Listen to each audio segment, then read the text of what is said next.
So what is public speaking anyways? I think it's really easy for all of us when we ask, what are we doing in our public speaking class? Easy to just say, oh, we learn how to give speeches and we give speeches.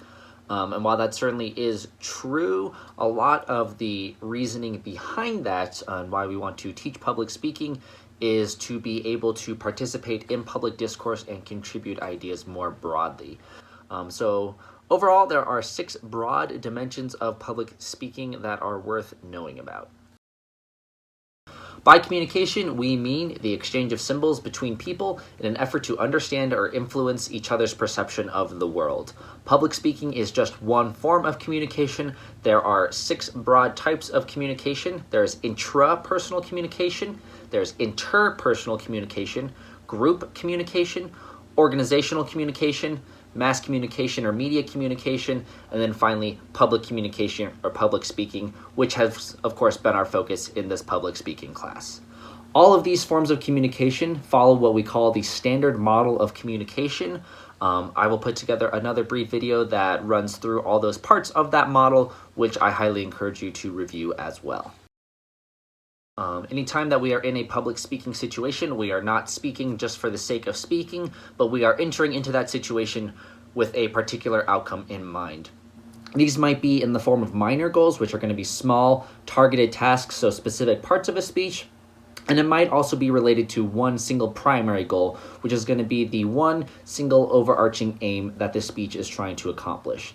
In this class, we are suggesting that every form of speaking, every form of speech that you're going to give is persuasive in some way. Even if it's not overtly a persuasive speech, even say in an informative setting, you are trying to persuade the audience that this topic is important and worth paying attention to. So all speeches are persuasive in some way, shape, or form, and all public speaking is goal-oriented.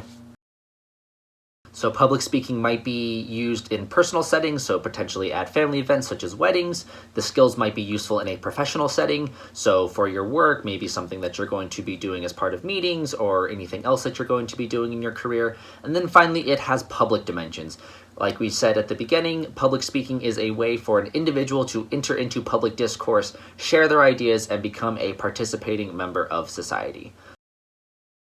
Public speaking is cultural, so by that we mean there's not necessarily one right or wrong way to be an effective or powerful public speaker. Here at this American university, we teach a Western form of communication, which is dominant throughout much of the Western world. But of course, it's important to keep in mind that this dominant paradigm of public speaking, which has been followed throughout the world as the only form of public speaking, is of course one of many, and that depending on the cultural context, there might be many different traditions or factors that are considered when speaking in a public setting.